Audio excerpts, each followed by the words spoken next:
I mean, yeah, like when we depict the future, it always looks like what we think the future might be, and we're always wrong. It's not like the Jetsons got it right. Yet.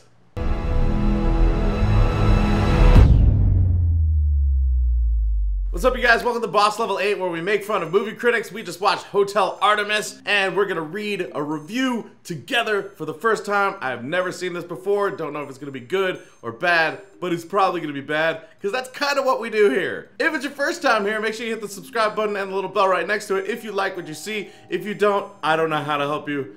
I guess go watch Logan Paul or something. I don't know. So let's go take a look at David Ehrlich's review. Rolls right off the tongue. That is a tough name to, I don't even know if I did that right. It could be Ehrlich, which sounds like a spray that you use after you poop. It should be so easy to root for Hotel Artemis, an original, star-studded, somewhat sci-fi crime thriller in a summer movie season that's already bloated with sterile franchise junk. Drew Pearce's directorial debut is exactly the kind of mid-budget divertisement that cinema needs to survive, in theory at least. That's a lot of pressure for this movie. Especially because it's nothing like any of the stuff that you described, and you can tell that from the trailer. But you know, way to put all that pressure. It's like pressuring your kid to do better in math while they're in the middle of a spelling bee. Set in an Art Deco hideout that's been refashioned into a secret hospital for criminals and killers, the film has so much working in its favor. Yet, for all these potential charms and prophetic worries, Hotel Artemis struggles to sustain even the most basic level of intrigue, suspense, or entertainment value. I really wish you had described what it had working for it. Unless all that was working for it was like the hotel that was turned into a hospital for killers, and that was kind of Art Deco and interesting. That's all it had working for it? Oh yeah. That's pretty thin. I don't think that was their elevator pitch. It's like an architecture pitch. It's like, so there's this building. Do we have a deal? Movie deal? Are we good? Have I told you about the building? Do I need to show you drawings of the building? No cast or plot or anything, just drawings of a building? Are we good? A handful of amusing details in desperate need of a purpose. The film spends its first half looking for a compelling reason to exist, and its second half trying to disguise the fact that it can't find one. I love when movie critics make movies sentient. Oh, that cracks me up. The action is set 10 years from now in a dark and seedy version of Los Angeles that resembles what 90s movies thought the millennium might look like. I mean, yeah, like when we depict the future, it always looks like what we think the future might be, and we're always wrong. It's not like the Jetsons got it right. Yet. Turns out, Rose wasn't a robot. I mean, on the Jetsons they had a robot named Rosie, and instead of the future, we got a Rose in Star Wars that everyone hates. And I don't know why. We did get a female robot at some point though, and a lot of people hate that too. The Artemis is a nifty bit of noir set design. That's that Hotel Artemis, baby. Wow, you love the set. I feel like you should be like working and writing for Architecture Today, if that's a magazine. I don't know architecture magazines or design magazines. Or maybe you should jerk off to Better Homes and Garden. I'm just wondering how many times you've been kicked out of Bed Bath & Beyond. There's certain sections you're not allowed to be in Home Depot or Lowe's. Although Lowe's is a little more lenient because most people go to Home Depot and they want your business. That was a lot of stuff. All right. There's also Michael's.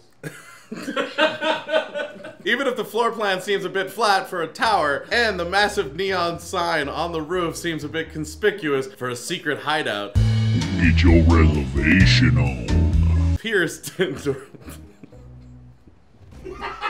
feel like there should be more floors in this building. Kinda took me out of the movie. I probably should be watching the movie instead of thinking about how buildings work. That's so stupid. Pearce, directing his own script, tells us everything we really need to know about the place in a single beat. As the hospital's resident nurse and de facto custodian, a bedraggled Foster. Wow. Is that an Irish dessert? Hides a blood-stained pillow by simply flipping it around. And how are you gonna hide it? And she didn't hide the pillow, she hid the blood stain on the pillow. If we're going for English in writing, she hides the stain of blood on the pillow by simply flipping it around. You can still see the pillow. I know that's nitpicky, but that's all you're doing about a building. Oh, yeah. The nurse runs a tight ship for such a rotting place. It's only when the Wolf King, a very Jeff Goldblum, rolls up and starts demanding emergency treatment that things start to spin out of control, and the synth drone of Cliff Martinez's score begins to rise above a numbing rumble. You might even say that as the story progressed, it reached a climax, or apex, or it wasn't immediately the climax, or apex. It's a colorful premise and a dank pastiche of influences that pierce Frankenstein's. You're putting me on. No, it's pronounced Frankenstein.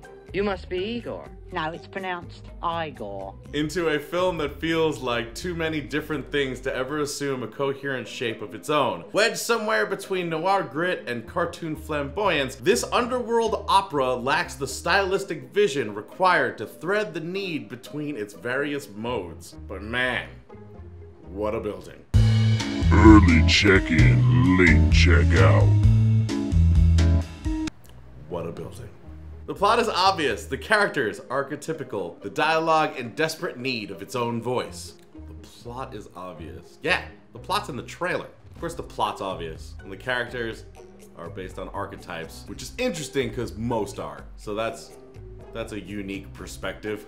Thank you. And as far as the dialogue being in desperate need of its own voice, I really don't understand that. I don't. In fact, I feel like most people try and write like people would talk. They try to not have their own voice. Instead, they try to have other people's voices so that it doesn't sound weird. It's frustrating to watch so much wasted potential in one place, which is why I don't have children. But Pearce consistently goes out of his way to stop Hotel Artemis from becoming the movie he wants it to be.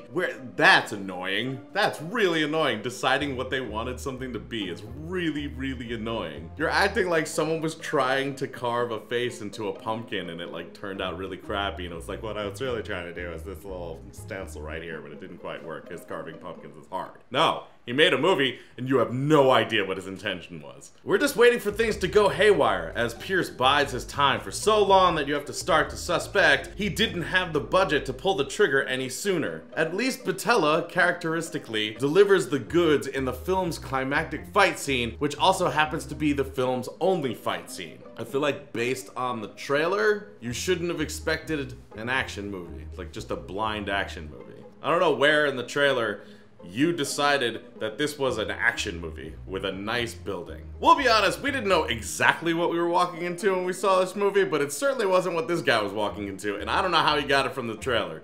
This isn't The Expendables. Don't go into it that way. And then also, like, if you wanted something way more dramatic and way more interesting, don't go into it that way. And if you just want to stare at a damn building, go to France and look at some buildings. Oh yeah. And then come back and watch a movie and have some fun. But that's just our opinion. We'd love to hear what you guys thought of Hotel Artemis and what you thought of this review. Put it down in the comments, and if it's your first time here, make sure you hit the subscribe button and the little bell right next to it. You can click one of the videos on the screen to see more from us, and until we see you next time, geek out and game on.